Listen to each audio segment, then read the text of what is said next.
Baie welkom by vandag se luistermeditasie. Dit is Woensdag 24 Junie.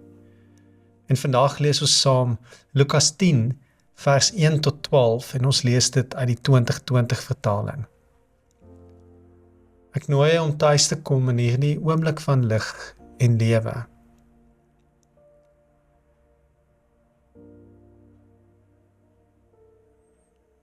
Here, U is vir my 'n toevlug en my krag. Help my om op U te vertrou. Maak my hart stil voor U, Here. Ek wil luister na U stem en ek wil tuiskom in U vrede. Amen. Ek lees vir ons Lukas 10 van vers 1 en ek lees dit uit die 2020 vertaling. Hierna het die Here nog 72 ander aangewys en hulle 2 voor hom uitgestuur na elke dorp en plek wat hy nog wou besoek. Hy het vir hulle gesê, die oes is groot, maar die arbeiders min. Daarom moet julle bid tot die Here, aan wie die oes behoort, om arbeiders uit te stuur vir sy oes. Gaan nou, kyk, ek stuur julle soos lammers tussen wolwe in. Moenie 'n beersie of 'n reissak of sandale saamdra nie. En moet niemand langs die pad groet nie. Watter huis julle ook al binnegaan, sê eers, vrede vir daardie huis. As daar 'n vredelewende mens woon, sal julle vrede op hom rus. Anders sal dit na julle terugkeer. Bly in dieselfde huis, terwyl julle eet en drink wat hulle julle aanbied, want die arbeider is sy loon werd. Moenie van huis tot huis rondtrek nie. As julle in 'n dorp kom en mense verwelkom julle, eet wat aan julle voorgesit word. Maak die siekes wat daar is gesond en sê vir hulle, vir julle is die koninkryk van God op hande. Maar as julle in 'n dorp kom, waar hulle julle nie verwelkom nie, gaan dan uit in die strate en sê, selfs die stof van julle dorp wat aan ons voete kleef, vee ons af as aanklag teen julle. Maar dit moet julle weet, die koninkryk van God is op hande. Ek sê vir julle, vir die mense van Sodom sal dit op daardie dag draagliker wees as vir daardie dorp.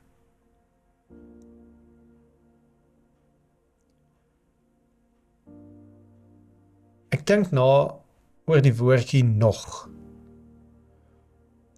Dis nou nadat Jesus die 12 uitgestuur het, stuur hy nog.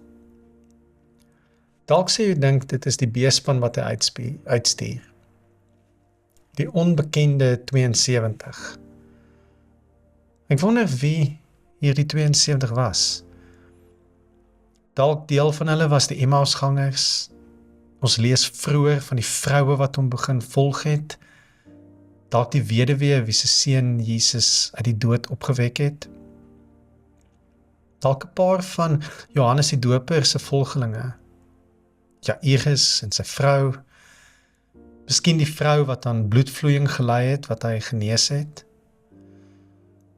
Dalk die voormalige besetene van die land van die Geraseners. Miskien het hy ook saamgekom. Miskien was Lazarus ook deel van die groep. Dalk Maria en Martha. Maar dit is alles spekulasie. Lukas brei nie uit oor wie die 72 was nie. Al wat ons weet is dat Jesus nog ander aangewys het.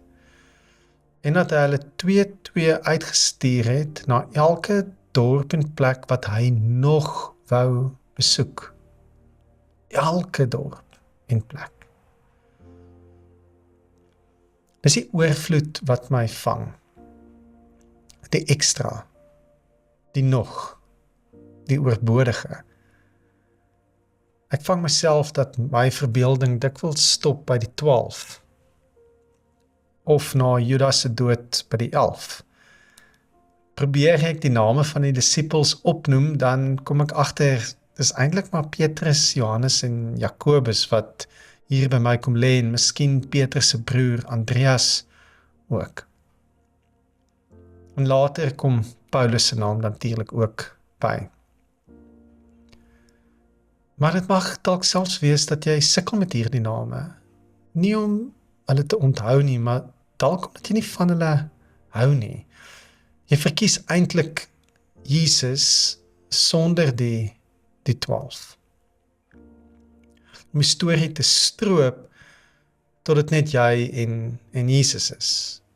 En dalk selfs vir Jesus verder stroop totdat al wat oorbly is 'n wyse rabbi met 'n inspirerende boodskap oor hoe om te leef. Maar die woordjie nog is iets anders. Hierin is daar 'n stuk omgekeerdheid van my geneigtheid om Jesus te reduseer tot 'n persoon wat gemaklik inpas in my lewe. Die uitnodiging in die woordjie is om nie die evangelie te reduseer tot 'n verstaanbare en aanvaarbare greep op God en op die lewe nie. Maar om toe te laat dat dit uitkring. Dis 12 plus nog. Dis 72 plus nog. Dis 2 by 2 by 2 by 2. Dis 7 maal 70. Dis 2 visse plus 5 broodjies plus 12 mandjies wat oorbly vir skares hongermense. En in hierdie byvoegende beweging van Jesus gaan jy ongelukkig te doen kry met 'n Simon en 'n Judas wat brom en kla oor die vermorsing van duur parfum. Daar gaan disippels wees wat baklei oor wie tweede in bevel moet wees. Daar is 'n vyeboom sonder vrugte. Daar is wolwe tussen die lammers. Daar is fariseërs sonder liefde en Pilatus wat sy hande in onskuld was. Maar daar is ook 'n pa wat Jesus smeek om na sy huis te kom terwille van sy siek dogtertjie. Daar is 'n vrou wat net aan die soem van Jesus se klere hoef te vat.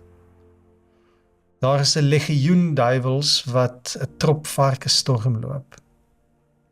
Daar is Maria wat by sy voete sit. Daar is 'n vrou wat 'n bietjie suurdeeg in 20 kg meel inwerk. En daar is 'n man wat 'n feesmaal vir sy vriende gereël het, net om te hoor dat hulle almal een of ander verskoning uitgedink het om nie meer te kom nie. Toe stuur hy sy slaaf om die armes en die krepeles en die blindes en die verlamdes te nooi. En later kom die slaaf en sê, meneer, u opdrag is uitgevoer en daar is nog plek. Toe sê die man vir die slaaf, gaan uit na die paaie en lanings en dring by hulle daarop aan om in te kom sodat my huis vol kan word. Mag ons tuiskom in hierdie vol huis van nog. Ons Vader wat in die hemel is, laat u naam geheilig word. Laat die koninkryk kom en laat die wil geskied, soos in die hemel, so ook op die aarde. Gee ons vandag ons daaglikse brood en vergeef ons oortredings, soos ons ook die vergewe wat teen ons oortree. Laat kom ons nie in die versoeking nie, maar verlos ons van die bose. Want aan u behoort die koninkryk, en die krag en die heerlikheid tot in ewigheid. Amen.